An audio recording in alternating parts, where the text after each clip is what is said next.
Good morning, students. Today we are going to discuss about cross product of two vectors. Students, इससे पहले हमने vectors के बारे में डिस्कस किया है कि जो वेक्टर्स होते हैं उनका मैग्नीट्यूड होता है, उनकी डायरेक्शन होती है. हमने डिस्कस किया है कि अगर हम किसी वेक्टर को किसी स्केलर से मल्टीप्लाई करें, किसी रियल नंबर से मल्टीप्लाई करें तो उसके ऊपर क्या इफेक्ट होगा. उसके बाद हमने लॉज ऑफ वेक्टर एडिशन के बारे में डिस्कस किया. उसके बाद हमने वेक्टर्स की प्रोडक्ट के बारे में भी डिस्कस किया है. स्टूडेंट्स, जब हम दो वेक्टर्स की प्रोडक्ट लेते हैं तो दो वेक्टर्स की प्रोडक्ट दो तरीके से होती है. अगर हम दो वेक्टर्स की प्रोडक्ट लें और वो एक स्केलर आए तो हम उसको बोलेंगे डॉट प्रोडक्ट या scalar product of two vectors.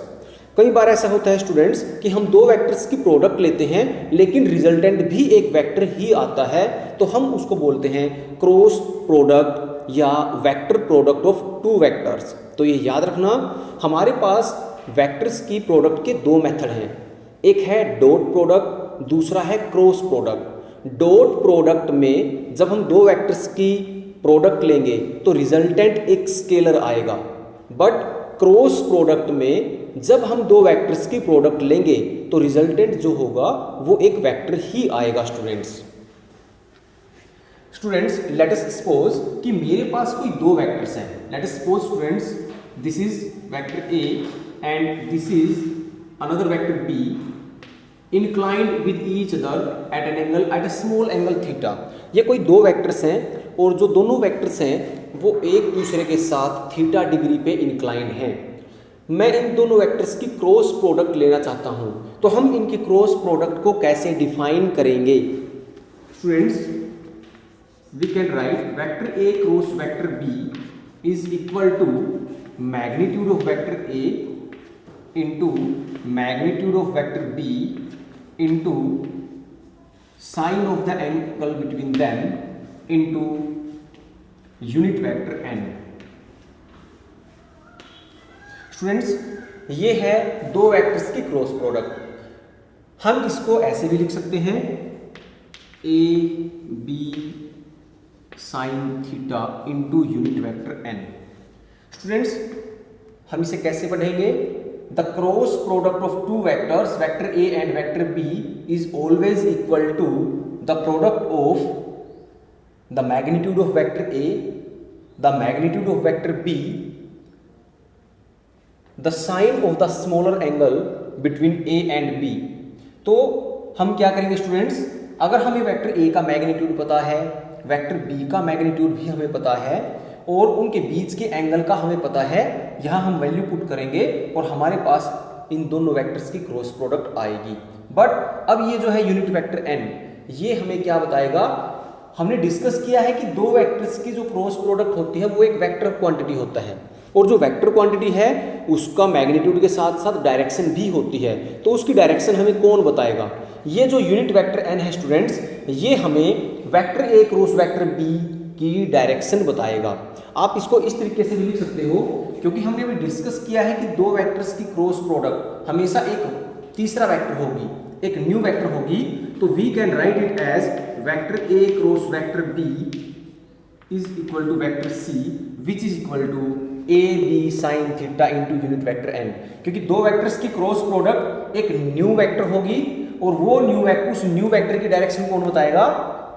ये यूनिट वेक्टर एन मुझे उस न्यू वेक्टर की डायरेक्शन बताएगा. स्टूडेंट्स, तो याद रखना, दो वेक्टर्स की क्रॉस प्रोडक्ट होता है A B sine theta into unit vector N. इसका मैग्नीट्यूड 1 होता है. स्टूडेंट्स, अब बात आती है कि जब दो वेक्टर्स की क्रॉस प्रोडक्ट एक न्यू वेक्टर क्वांटिटी होती है तो उस न्यू वेक्टर क्वांटिटी की डायरेक्शन क्या होगी, ये हमें कौन बताता है? Students, we have two rules. हमारे पास दो ऐसे रूल हैं जो हमें इस न्यू वेक्टर की डायरेक्शन के बारे में बताएंगे. यहां पे फर्स्ट है right handed skew rule. Right handed skew rule हमें क्या बताता है स्टूडेंट्स? फर्स्ट है right handed skew rule.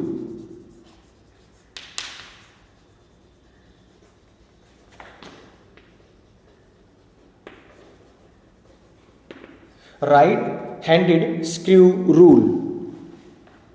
Right handed screw rule हमें क्या बताता है, अगर हमारे पास कोई दो वेक्टर्स हैं, this is vector A and this is vector B, inclined with each other at an angle theta, दोनों के दोनों एक दूसरे के साथ थीटा डिग्री के ऊपर इंक्लाइंड है।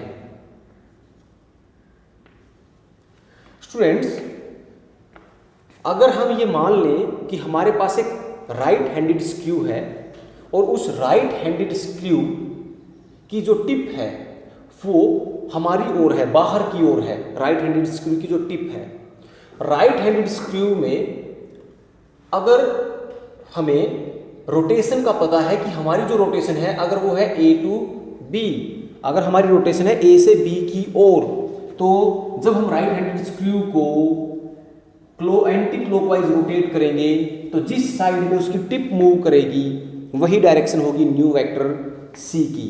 तो ये याद रखना स्टूडेंट्स, अगर हमारी वेक्टर्स की रोटेशन है फ्रॉम ए टू बी, तो राइट हैंडेड स्क्रू को जब आप ऐसे मूव करवाएंगे एंटी क्लॉकवाइज डायरेक्शन में, तो जो टिप है वो अंदर की ओर जाएगी। तो यहाँ से जो डायरेक्शन होगी वेक्टर सी की वो होगी perpendicular to the plane of ball directed inwards. Students, हमारे पास एक दूसरा रूल भी है, right hand thumb rule. Right hand thumb rule हमें क्या बताता है, अगर हम अपने राइट हैंड की फिंगर्स और थंब को स्ट्रेच करें और एक दूसरे के म्यूचुअली परपेंडिकुलर रखें, अगर हमारी curl of fingers vector rotation के बारे में बताए, तो जो थंब है वो हमेशा ही न्यू वेक्टर की ओर डायरेक्शन, न्यू वेक्टर की ओर पॉइंट करेगा। जैसे यहाँ पे अगर हमारी फिंगर, अगर हमारी कर्ल, जो हमारी उंगलियों का घुमाव है, जो कर्ल है, वो वेक्टर की रोटेशन के बारे में बताए। अब ये वेक्टर ए है, ये वेक्टर बी है स्टूडेंट्स, तो यहाँ ओरिजिन पे मेरी कर्ल ऐसे घूमेगी क्योंकि मेरी रोटेशन है ए से बी की ओर, तो मेरा जो थंब है वो बाहर की ओर है, तो यहाँ पर जो आपका डायरेक्शन होगी वेक्टर सी की वो होगी perpendicular to the plane of ball directed outwards. अब यहीं पे स्टूडेंट्स, सॉरी, अभी हमने राइट हैंडेड स्क्रू रूल में, क्योंकि जब हम इसको रोटेट करेंगे तो रोटेट करने से यहां पे अगर आप रोटेट करते हो टिप को, मान लो हमें स्क्रू को लूज करना है तो हम उसको एंटी क्लॉकवाइज रोटेट करते हैं, अगर हमें स्क्रू को टाइट करना है तो हम उसको क्लॉकवाइज रोटेट करते हैं। स्टूडेंट्स, ये बात हमें पता है, स्क्रू ड्राइवर की हेल्प से हर किसी ने स्क्रू को टाइट भी किया है, लूज भी किया है। तो अगर हमारी रोटेशन ए से बी की ओर है तो मुझे स्क्रू को लूज करना पड़ेगा, तब जाके मेरे पास एंटी क्लॉकवाइज रोटेशंस आएंगे। अगर रोटेशंस एंटी क्लॉकवाइज होंगे तो जो टिप है वो बाहर की ओर मूव करेगी। तो इस कंडीशन में यहाँ जो वेक्टर सी की जो डायरेक्शन होगी वो होगी perpendicular to the plane of ball directed outwards. Students, ये थी बात vector A cross vector B की, क्योंकि वेक्टर क्वांटिटी है, रोटेशन मैटर करती है। अगर मेरे पास हो vector B cross vector A, means मेरी जो रोटेशन है वो बी से ए की ओर है, मेरी रोटेशन बी से ए की ओर है, तो जब मैं राइट हैंड थंब रूल यहां पे लगाऊंगा इस ओरिजिन पे, इस पॉइंट पे, तो मुझे वेक्टर सी की डायरेक्शन मिलेगी। अब यहां पे देखिए मेरी कर्ल ऐसे रोटेट करेंगी, तो यहां से साफ साफ आपको दिखाई दे रहा है मेरा जो अंगूठा है वो अंदर की ओर है, मींस यहाँ पे पॉइंट ओ पे जो न्यू वेक्टर होगा वेक्टर सी वो होगा perpendicular to the plane of ball directed inwards. तो स्टूडेंट्स, वेक्टर्स के केस में रोटेशन मैटर करती है कि हम A cross B find out करना चाहते हैं या बी क्रॉस ए। तो जो न्यू वेक्टर है उसकी डायरेक्शन फाइंड आउट करने के लिए हमारे पास दो रूल हैं, राइट हैंडेड स्क्रू रूल और राइट हैंड थंब रूल। तो स्टूडेंट्स, इसे एक बार देखिए ध्यान से।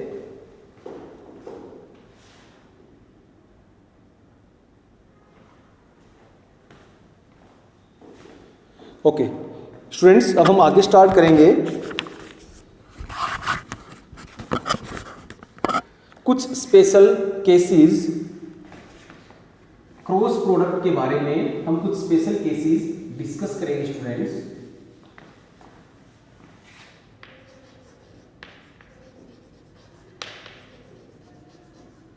फर्स्ट केस स्टूडेंट्स, हम किसी वेक्टर को 3 रेक्टेंगुलर कंपोनेंट्स के अंदर रिजोल्व कर सकते हैं, इस बात का हमें पता है। यह X axis, Y axis and Z axis, ये एक यूनिट वेक्टर है अलोंग एक्स एक्सिस, ये एक यूनिट वेक्टर है अलोंग वाई एक्सिस और ये एक यूनिट वेक्टर है along Z axis. I X axis के अलॉन्ग यूनिट वेक्टर होता है, जे मुझे वाई एक्सिस की डायरेक्शन बताता है, यूनिट वेक्टर के मुझे जेड एक्सिस की डायरेक्शन बताता है स्टूडेंट्स। तो अगर मैं यहां से वेक्टर आई क्रॉस वेक्टर आई ये फाइंड आउट करता हूं, आई का आई के साथ ही क्रॉस प्रोडक्ट, यानी कि उसी वेक्टर का उसी वेक्टर के साथ क्रॉस प्रोडक्ट, तो उसी वेक्टर की उसी के साथ जब मैं क्रॉस प्रोडक्ट लूंगा तो थीटा रहेगा 0, और जब थीटा 0 रहेगा स्टूडेंट्स, तो अभी हमने क्या डिस्कस किया था, अभी हमने डिस्कस किया था कि vector A cross vector B is always equal to A B sine theta into unit vector N. अब बात आती है स्टूडेंट्स थीटा की, अगर मैं उसी वेक्टर की उसी के साथ क्रॉस प्रोडक्ट लूं तो थीटा हो जाएगा 0 और साइन 0 होता है 0, तो उस केस में आई क्रॉस आई ये 0 हो जाता है स्टूडेंट्स। सेम वे में अगर मैं जे क्रॉस जे निकालूं वो भी 0 रहेगा, के क्रॉस के भी 0 रहेगा स्टूडेंट्स। क्यों? क्योंकि इन सभी केसेस में मेरा थीटा 0 डिग्री रहेगा। तो याद रखना i cross i is equal to j cross j is equal to unit vector k cross k is equal to 0 vector, not 0 vector, क्योंकि दो वेक्टर्स की क्रॉस प्रोडक्ट हमेशा ही वेक्टर होती है। तो ये याद रखना, ये 0 नहीं लिखेंगे, ये 0 वेक्टर आएगा स्टूडेंट्स, क्योंकि ये दो वेक्टर्स की क्रॉस प्रोडक्ट है। तो याद रखना i cross i equal to j cross j equal to k cross k equal to 0 vector होता है, क्योंकि इन सभी केसेस में आपका जो थीटा है वो 0 डिग्री रहेगा स्टूडेंट्स। नेक्स्ट जो पॉइंट है स्टूडेंट्स, अगर मैं निकालना चाहूं आई क्रॉस जे, जे क्रॉस के या के क्रॉस आई, तो क्या होगा स्टूडेंट्स? सेकंड पॉइंट आप याद रखना, अगर हम निकालना चाहें आई क्रॉस जे, अब स्टूडेंट्स आई जे, यहां पे एक समझने वाली बात हमारे पास क्या है, मैं इन दो वेक्टर्स की क्रॉस प्रोडक्ट ले रहा हूं। अभी हमने क्या डिस्कस किया, मैं आपको थोड़ा सा बताना चाहूंगा स्टूडेंट्स। जब हम बात करते हैं वेक्टर सी की, अभी हमने क्या डिस्कस किया कि ये मेरे पास कोई दो वेक्टर है, ये है वेक्टर ए, ये है वेक्टर बी, और इन दोनों के बीच का जो एंगल है वो थीटा है। इन दोनों की अगर मैं क्रॉस प्रोडक्ट लूंगा तो मेरे पास एक न्यू वेक्टर आएगा, वो न्यू वेक्टर इस प्लेन के परपेंडिकुलर रहेगा हमेशा, या तो आउटवर्ड रहेगा या इनवर्ड रहेगा, वो डिपेंड करेगा रोटेशन के ऊपर। बट वो जो न्यू वेक्टर होता है स्टूडेंट्स, वो ए के भी परपेंडिकुलर होगा, वो बी के भी परपेंडिकुलर होगा। ये बात आप हमेशा ध्यान रखना स्टूडेंट्स कि वो जो न्यू वेक्टर होगा, अब देखो आउटवर्ड होगा, अब ये मेरा जो थंब है ये ए के भी परपेंडिकुलर है, ये बी के भी परपेंडिकुलर है। अगर ये इनवर्ड जाता है मेरा थंब तो भी ये ए के भी परपेंडिकुलर होता है, ये बी के भी परपेंडिकुलर होता है। तो एक बात हमेशा याद रखना, अगर मैं दो वेक्टर्स की क्रॉस प्रोडक्ट लेता हूं और मेरे दो के दो वेक्टर्स अगर फ्लोर के ऊपर हैं एक ही प्लेन के अंदर, तो उनकी जो क्रॉस प्रोडक्ट लेने के बाद जो न्यू वेक्टर आएगा, या तो वो फ्लोर से ऊपर की ओर होगा या वो नीचे की ओर होगा, बट वो रहेगा ए के भी परपेंडिकुलर और बी के भी परपेंडिकुलर। ये बात हमेशा याद रखना। अब यहाँ पे मैं आई और जे, अब यहाँ समझते हैं मैं आई और जे की क्रॉस प्रोडक्ट ले रहा हूँ, तो जब मैं दो वेक्टर्स की क्रॉस प्रोडक्ट लूंगा तो मैं एक तीसरा वेक्टर आएगा, वो तीसरा वेक्टर आई के भी परपेंडिकुलर होगा और वो जे के भी परपेंडिकुलर होगा स्टूडेंट्स। तो यहाँ ये जो यूनिट वेक्टर के है ये आई के भी परपेंडिकुलर है, ये जे के भी परपेंडिकुलर है। जब मैं इनकी क्रॉस प्रोडक्ट लूंगा तो थीटा 90 डिग्री हो जाएगा और साइन 90 होता है 1। तो ये हमेशा याद रखना, i cross j equal to होगा वेक्टर के यूनिट वेक्टर के। क्लियर? क्योंकि के एक ऐसा वेक्टर है जो आई के भी परपेंडिकुलर है, जो जे के भी परपेंडिकुलर है। Same j cross k is equal to unit vector i, same k cross i is equal to unit vector j. ये स्टूडेंट्स याद रखना। याद रखने के लिए आप इस डायग्राम को रोटेशन देंगे एंटी क्लॉकवाइज। हम एंटी क्लॉकवाइज रोटेशन देंगे, i cross j equal to unit vector k, j cross i equal to unit vector i, sorry j cross k equal to unit vector i and k cross i equal to unit vector j. तो अगर हम anticlockwise direction में rotation देते हैं तो हमारे पास आई cross जे आएगा unit vector k, j cross के आएगा यूनिट वेक्टर आई, और k क्रॉस i बन जाएगा यूनिट वेक्टर j। नोट कीजिए स्टूडेंट्स।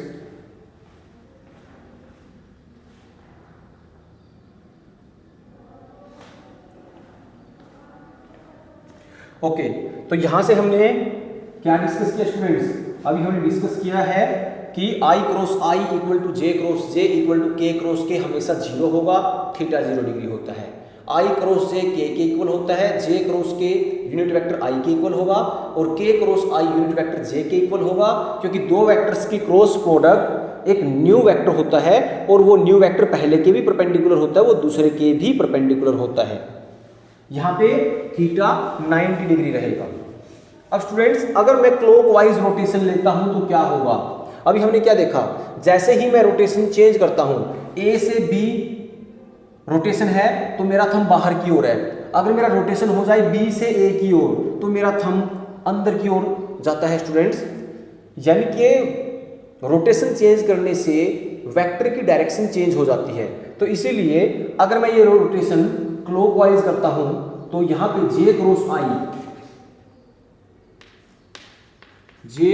i स्टूडेंट्स ये माइनस के इक्वल हो जाएगा। j क्रॉस i माइनस के इक्वल होगा, क्योंकि मैंने रोटेशन को चेंज कर दिया। पहले रोटेशन थी एंटी क्लॉकवाइज, अब मैं रोटेशन ले रहा हूं क्लॉकवाइज। ऐसे ही i cross k minus j हो जाएगा, k cross j minus i हो जाएगा। तो आपकी रोटेशन क्लॉकवाइज है तो साइन आएगा माइनस का, क्योंकि डायरेक्शन चेंज हो जाएगी। माइनस का साइन बस इस बात को इंडिकेट करता है कि वेक्टर की जो डायरेक्शन है वो चेंज हो गई है। और अगर हम एंटी क्लॉकवाइज रोटेशन लेते हैं तो ये पॉजिटिव आएंगे स्टूडेंट्स।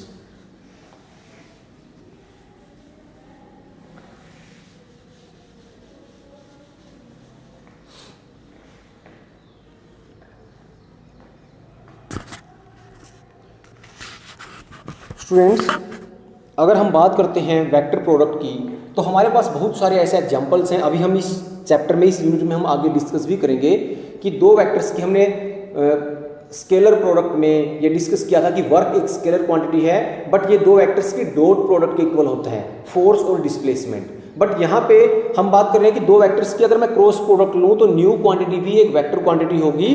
और मैं उसको आपको एग्जाम्पल देता हूँ, टॉर्क। टॉर्क जो है स्टूडेंट्स ये एक वेक्टर क्वांटिटी है और ये होता है फोर्स और डिस्प्लेसमेंट की क्रॉस प्रोडक्ट के इक्वल। ऐसे ही स्टूडेंट्स जो एंगुलर मोमेंटम होता है, अभी तक हमने लीनियर मोमेंटम के बारे में डिस्कस किया है, अभी इसी यूनिट में हम एंगुलर मोमेंटम के बारे में भी डिस्कस करेंगे इससे आगे। वो होता है लीनियर मोमेंटम इनटू डिस्प्लेसमेंट। यानी कि यहाँ पे लीनियर मोमेंटम भी वेक्टर क्वांटिटी है, डिस्प्लेसमेंट भी वेक्टर क्वांटिटी है, दोनों वेक्टर्स की क्रॉस प्रोडक्ट भी एक वेक्टर क्वांटिटी है, फोर्स भी एक वेक्टर क्वांटिटी है, डिस्प्लेसमेंट भी एक वेक्टर क्वांटिटी है, दो वेक्टर्स की क्रॉस प्रोडक्ट भी एक वेक्टर क्वांटिटी है। तो स्टूडेंट्स ऐसे बहुत सारे हमारे पास एग्जांपल्स हैं, उन सभी क्वांटिटीज के बारे में हम चैप्टर में आगे डिस्कस करेंगे। अब स्टूडेंट्स मेन बात हमारे पास जो आती है वो ये कि अगर मुझे दो वेक्टर्स गिवन है और मैं दो वेक्टर्स का क्रॉस प्रोडक्ट निकालना चाहता हूं, तो मैं दो वेक्टर्स का, अभी तो हमें इस बात का पता है कि मैं दो वेक्टर्स का क्रॉस प्रोडक्ट लूंगा तो वो एक वेक्टर आएगा, बट निकालेंगे कैसे cross product? Students let us suppose मेरे पास we have two vectors, vector A is equal to 2i minus j plus 4k and vector B is equal to i plus 2j minus k। Let us suppose students कि मेरे पास ये कोई दो vectors हैं, मैं इन दो वेक्टर्स की cross product निकालना चाहता हूं स्टूडेंट्स। तो इन दो वेक्टर्स की क्रॉस प्रोडक्ट निकालने का मेरे पास क्या मेथड है? मल्टीप्लाई का सिंपल मेथड हम कर चुके हैं स्टूडेंट्स। जब हम मल्टीप्लिकेशन करते हैं तो मल्टीप्लिकेशन जो कंपोनेंट होता है, जो कोफिशिएंट होता है, आई के कोफिशिएंट की मल्टीप्लाई कोफिशिएंट की कोफिशिएंट के साथ मल्टीप्लाई होगी, वेक्टर की वेक्टर के साथ मल्टीप्लाई होगी। बट जब वेक्टर वेक्टर के साथ मल्टीप्लाई करेगा तो उसके मल्टीप्लाई का क्या तरीका है? हमें दो वेक्टर्स की क्रॉस प्रोडक्ट लेनी पड़ेगी। अब इसका जो मेथड है स्टूडेंट्स वो एक ही मेथड है। वो क्या है स्टूडेंट्स? यहाँ पे देखिए, सबसे पहले हम क्या करेंगे, इस कंपोनेंट सिंपल मल्टीप्लिकेशन में हम क्या करते हैं, पहले इस कंपोनेंट को इस पूरे से मल्टीप्लाई करूंगा, फिर जे को पूरे से मल्टीप्लाई करूंगा, फिर के को पूरे से मल्टीप्लाई करूंगा स्टूडेंट्स। मैं आपको थोड़ा सा एक्सप्लेन कर रहा हूं। Vector A cross vector B is equal to 2i minus J plus 4k and cross i plus 2j minus k। Students पहले मैं 2i से इसको मल्टीप्लाई करूंगा, इसका कोफिशिएंट 2 है, इसका कोफिशिएंट 1 है, स्केलर की स्केलर से मल्टीप्लाई एज इट इज हो जाएगी 2 1 जा 2। उसके बाद स्टूडेंट्स ये i है, ये i है, बीच में क्रॉस प्रोडक्ट है। याद रखना स्टूडेंट्स, जो क्रॉस प्रोडक्ट होगी वो सिर्फ वेक्टर्स के बीच में होगी, scalars as it is multiply होंगे सिंपल रूल से। उसके बाद 2i की मैं 2j से मल्टीप्लाई करूंगा, ये भी प्लस ये भी प्लस, तो साइन आया प्लस, 2 की 2 से मल्टीप्लाई हुई 4। अब बचा क्या, i की क्रॉस प्रोडक्ट किसके साथ, j के साथ। ऐसे ही जब मैं इसके साथ मल्टीप्लाई करूंगा तो ये प्लस का ये माइनस का, तो साइन आएगा माइनस का। 2 की 1 से मल्टीप्लाई करूंगा तो आएगा 2, और यहाँ पे आया i की क्रॉस प्रोडक्ट किसके साथ, k के साथ। अब स्टूडेंट्स सेम वे में j की मल्टीप्लाई होगी तीनों के साथ, सेम वे में k की मल्टीप्लाई होगी तीनों के साथ। अब देखो यहाँ से आपको जो समझना है वो ध्यान से समझिए। i क्रॉस i 0 होता है, ये टर्म हो गई 0, plus i cross j k होता है, ये हो गया 4k, minus 2 i cross k। अब ध्यान से सुनिए students, i cross k clockwise चलना स्टार्ट कर दिया हमने। i क्रॉस k, ये था i, यहाँ था k, यहाँ था j, तो मैं क्लॉकवाइज चल रहा हूँ। क्लॉकवाइज चलोगे तो आंसर आएगा माइनस j, और ये माइनस माइनस क्या हो जाएगा, प्लस। Got it? इसको एक बार अच्छे से समझिए आप।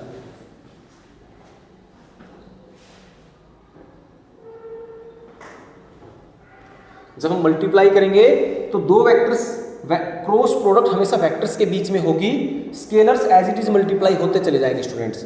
अब हमारे पास इतनी बड़ी मल्टीप्लिकेशन की कोई नीड नहीं है। हम दो वेक्टर्स की क्रॉस प्रोडक्ट निकालने के लिए एक सिंपल से रूल का यूज करते हैं स्टूडेंट्स, और आपको भी उस रूल का यूज करना है। उसको हम बोलते हैं डिटर्मिनेंट मेथड। डिटर्मिनेंट मेथड में हम दो वेक्टर्स की क्रॉस प्रोडक्ट कैसे निकाल लेंगे, a cross b is equal to, ये हम दो लाइन लगाएंगे स्टूडेंट्स मॉडुलस वाली, इसको हम बोलते हैं डिटर्मिनेंट। डिटर्मिनेंट सबसे पहले मैं ऊपर कंपोनेंट लिखूंगा i j k। इस डिटर्मिनेंट में ये रोज कैलकुलेट होती है स्टूडेंट्स। फॉर एग्जांपल अगर मैं लिखता हूं 1 2 3 4 5 6 7 8 एंड 9, तो इसको मैं कंसीडर करूंगा रो फर्स्ट, ये है स्टूडेंट्स रो सेकंड, ये है रो थर्ड। यानी कि जो हॉरिजॉन्टल है स्टूडेंट्स, यहाँ पे